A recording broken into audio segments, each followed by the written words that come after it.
오늘 우리 가나 혼인잔치 내용을 읽었는데요. 가나 혼인잔치 내용으로 저는 개인적으로 우리 교회에서 설교가 처음이 아닙니다. 여러 번 한 것 같은데 그때마다 어렵습니다. 왜냐하면 유명한 본문이기도 하고 또 했었던 본문이기 때문입니다. 그런데 또 왜 같은 본문을 정했는가 하면 저는 개인적으로 여러 번 했으니까 그만큼 더 잘 아는 본문이기 때문입니다.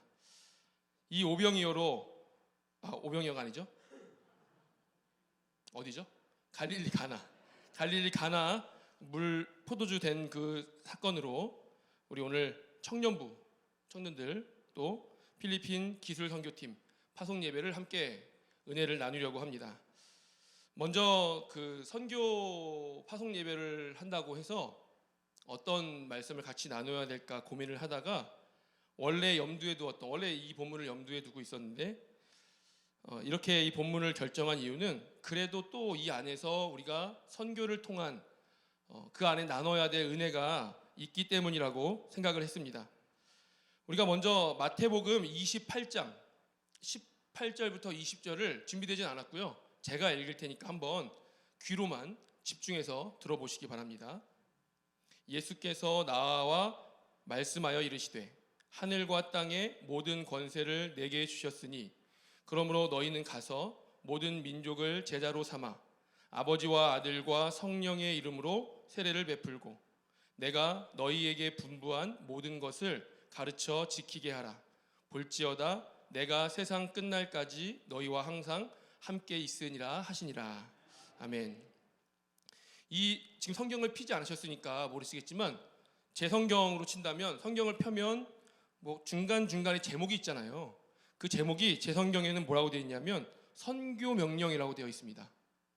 우리가 보통 지상 명령이라고 부르는 그 마태복음 28장이죠. 무슨 내용입니까? 선교하라는 거죠. 선교가 뭡니까? 우리가 선교는 뭐고 전도는 뭘까요?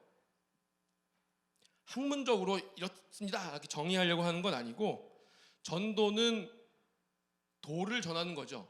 도를 우리가 바울의 표현에 의하면 예수 그리스도를 도라고 하죠. 그러니까 예수님을 전하는 것 자체가 전도입니다. 선교는 뭘까요?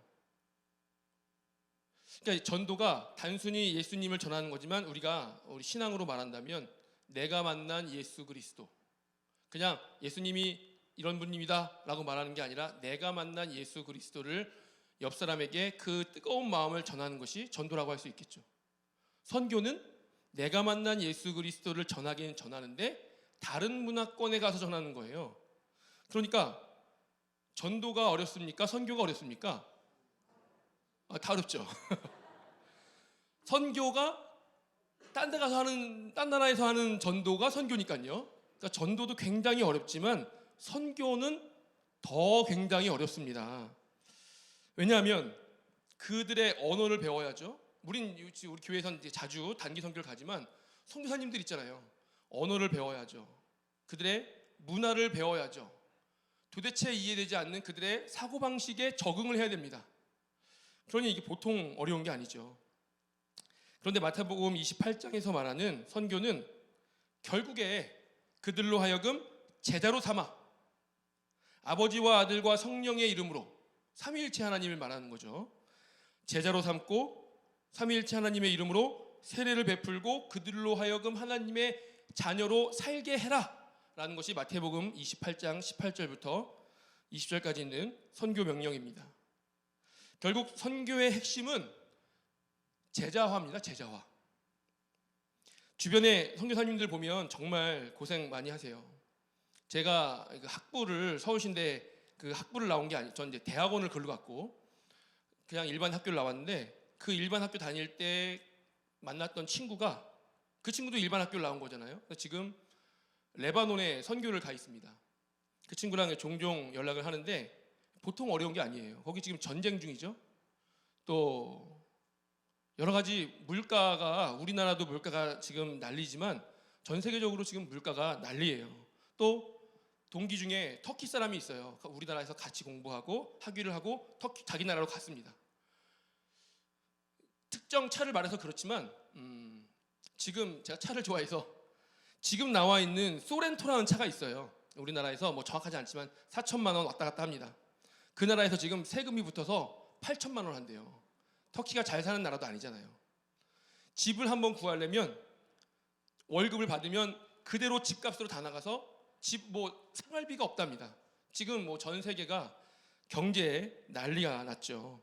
근데 그런 곳에 가서 언어를 배워야 되고 그들의 사고방식에 적응을 해야 되고 가끔 이제 선교 편지가 오는데 보면 툭하면 애들이 거기서 병에 걸려요. 그러니 얼마나 힘들겠습니까? 선교가 그렇다는 것이죠. 그러나 이 모든 걸 해결해야 될 일이 많지만 그러나 이 모든 것을 왜 합니까? 가서 그들로 하여금 뭘 삼으려고요?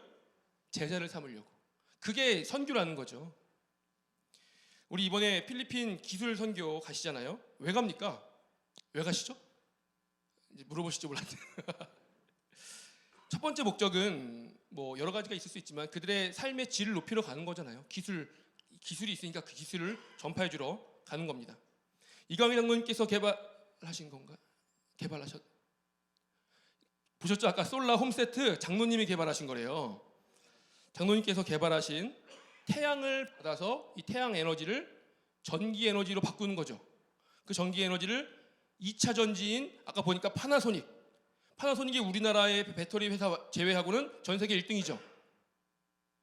제가 공부한 바로는 맞는데 하여튼 그래서 거기 회사 파나소닉 걸로 충전을 계속할 수 있는 그걸로 통해서 전기를 한다는 거 아니에요. 아까 송영재 지사님 말씀하신 것처럼 우리나라의 전기 5배랍니다. 전기세가.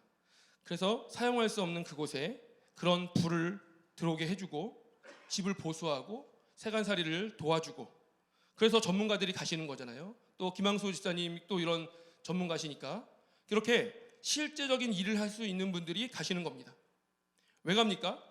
그들에게 단순히 그런 것을 통해서 기쁨을 주고 도와주고 한국에 있는 좋은 나라에서 우리를 도와준다. 그래서 가는 거 아니잖아요. 우리 기술력 홍보하러 가는 거 아니지 않습니까? 우리의 선교 거점인 그들이 복음을 받아들이는데 조금 더 도움이 되는 일을 하는 거죠. 그래서 가는 겁니다. 물론 그들이 기뻐하는 모습을 보고 기뻐합니다. 함께 웃고 울고 갔다 오면서 많은 은혜와 감동과 그런 게 있겠죠. 그러나 가장 중요한 핵심은 그 모든 것을 통해서 그들이 복음을 받아들이는데 도움이 되기 위해서 가는 거죠. 그렇다면 우리는 잊지 말아야 할 것이 하나 있는데 우리가 선교를 떠나긴 하지만 또 하나님이 우리에게 선교라는 명령을 주셨지만 그러면 우리는 선교를 할 건데 그럼 우리는 제자인가? 나는 제자인가를 한번 돌아봐야 됩니다. 내가 예수님 믿은 지 벌써 몇 년인데 그런데 나는 제자인가? 생각해야 됩니다. 되물어야 됩니다. 나는 혹시 아직도 젖을 먹어야 되는 어린아이가 아닐까? 아니면 정말로 단단한 음식을 씹을 수 있는 그런 어른이 되었나? 다른 사람의 실수를 감싸줄 수 있는 그런 제자가 되었는가? 한번 살펴봐야 되는 것이죠. 오늘 본문을 보면 사실 내용은 다 아시죠? 갈릴리 가나에 혼례가 있었습니다. 예수님과 제자들도 초청을 받았습니다. 갔더니 어머니 마리아는 벌써 와 있었고요. 보통 유대인의 결혼이 복잡하죠. 남편이 부인이 있는 곳으로 가서 7일 동안 혼례를 하고 다시 또 데리고 와서 자기 집으로 와서 혼례를 하고 이런 복잡한 것들이 있는데 보통은 가서 7일을 합니다. 아직 결혼식이 한창인데 포도주가 떨어지면 큰일인 나라잖아요. 그래서 포도주가 떨어진 것을 보고 마리아가 예수님께 얘기하죠. 예수야, 포도주가 떨어졌다. 어떡하니? 그랬더니 예수님이 또 왜 예수님한테 물어봅니까? 예수님이 대답합니다. 아직 나의 때가 되지 않았습니다. 그랬더니 마리아가 주책을 부리죠.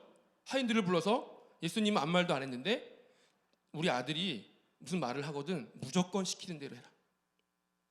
예수님이 하인들을 불러서 항아리에 가득 채워라 했더니 그 우직한 하인들이 항아리에 가득 채웁니다. 한 항아리에 몇십 리터씩 되는데요. 그리고 나서 그걸 또 떠다 줘라 했더니 세상에 그걸 떠다 주는 바보가 어디 있습니까? 근데 바보같이 우직하게 그것을 떠다 줍니다. 오늘 예수님이 이곳에 예수님의 제자들과 함께 왔죠. 그리고 등장인물들이 누가 있죠? 마리아, 돌 항아리 빼고 하인, 그러면 누가 예수님의 제자입니까? 물론 예수님의 제자들도 제자였고 여기서 큰 역할은 하지 않았겠지만 예수님의 제자가 제자죠. 그러나 오늘 본문을 볼 땐 누가 제자입니까? 우리 11절을 한번 띄워주시면 같이 읽겠습니다. 11절 시작. 예수께서 이 첫 표적을 갈릴리 가나에서 행하여 그의 영광을 나타내심에 제자들이 그를 믿으니라. 갈릴리 가나에서 물이 포도주로 바뀐 이 표적의 목적은 뭐냐면 결혼식을 하는 사람을 도와주는 예수님의 능력, 아니면 사람의 능력보다 예수님의 능력으로 만든 포도주가 훨씬 더 최상품이라는 것을 보여주는 예수님의 능력, 이런 거 아니죠. 이런 거 아니고요. 11절에 말씀하고 있는데 그 첫 번째 목적은 예수님이 영광을 받으시는 것입니다. 예수님의 영광이 드러나는 것, 이게 오늘 갈릴리 가나에서의 첫 번째 목적이고요. 두 번째 목적은 제자들이 예수님을 믿는 것입니다. 예수님이 쫄래쫄래 따라온 그 제자들 말고요. 예수님이 제자가 돼야 할 거기 있는 수많은 사람들, 잠재적 제자들이 그 표적을 통해서 예수님을 믿게 되는 것, 이게 그 표적의 목적이라는 것이죠. 이걸 한마디로 하면 예수님이 왜 보여주셨냐 하면, 자, 내가 누구인지, 내가 어떤 능력으로 이런 일을 행하는지, 왜 행하는지를 본 모든 사람들은 나를 따르라 라는 예수님의 새 하나님 나라의 명령이라고 할 수 있습니다. 예수님이 하나님의 아들이심을 선포하고, 사실 우리가 너무나도 잘 알고 있는, 눈만 감아도 보일 것 같은 그런 말씀이기 때문에 간과하기 쉽지만, 분명히 이것은 첫 번째 요한복음에 나오는 7개의 표적 중에서 첫 번째 하나님 나라를 선포하는 그런 표적으로서 예수님이 하나님의 아들이심을 선포하고, 지금까지 하나님이 선택하신 민족이라는 그런 모양새는 있었지만 사실은 하나님께 별로 영광 돌리지 않고 자기들끼리만 누가 더 높은가만 싸우고 있는 그런 유대인들에게 누가 진짜 하나님의 아들이고 너희가 얼마나 잘못 믿어왔는지, 하나님의 아들인 나 예수가 새로 만들 그 나라에 초대하니 나를 따르라 라는 그런 하나님의 예수님의 선포이라는 것을 우리가 이 포도주 사건을 통해서 깨달아야 합니다. 원래도 하나님을 믿고 있지 않았습니까? 그러나 변화가 필요한 사람들이었습니다. 주인이 바뀌어야 되는 시점이었습니다. 주인이 하나님을 믿는다는 미명하에 내가 주인이었던 나라를 살고 있는 그 나라에서 벗어나라.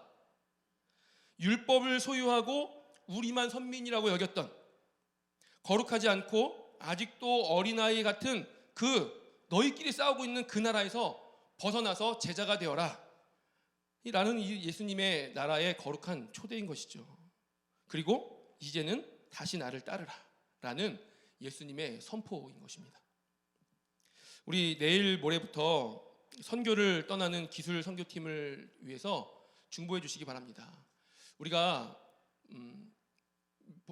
몇 개월에 한 번씩 다른 팀들이 필리핀으로 선교를 떠나고 있기 때문에 혹 이번에도 가는구나 라고 생각하기 쉽지만, 분명한 것은 우리가 가서 등을 달아주고 집을 지어주고 하는 것은 우리의 보여지는 모습이고요. 가는 것은 선교를 하러 가는 겁니다. 그렇기 때문에 분명히 영적인 전쟁이고, 우리가 관심을 가지고 기도하고 최선을 다해서 중보하지 않으면 집은 짓고 올 수 있겠죠. 등은 달고 올 수 있겠죠. 그러나 그곳에 하나님 나라가 이루어질지는 우리가 동역하지 않으면 할 수 없는 일인 것입니다. 갈 때 환송해주고 끝나는 것이 아니라 계속해서 잘하고 있는가, 잘 되고 있는가, 영적 싸움에서 승리하고 있는가, 건강한가, 잘 되어지는가 관심을 가지고 기도하고 묻고 계속해서 그렇게 하면 좋겠습니다. 그러나 우리가 잊지 말아야 할 것은 내가 먼저 제자가 되어야 된다는 것이죠. 보내는 것도 보내는 거고 내가 먼저 제자가 되어야 됩니다. 그 예수님의 부르심에 반응할 것인가. 수많은 사람들이 물이 포도주로 바뀌는 걸 봤지만 그 중에 제자 된 사람은 누구인가? 예수님의 제자여서 제자가 아니라 반응하는 사람이 제자이고, 예수님의 표적을 보고 예수님의 그 강력한 초대와 부르심에 참여하는 자가 제자라는 것을 우리가 이 시간 깨닫고 내 지식과 내 경험과 실력이 아니라 나를 내려놓을 수 있는 가난한 마음으로 예수님의 부르심에 합당한 우리 모두가 되는 시간 되기 원합니다. 아멘.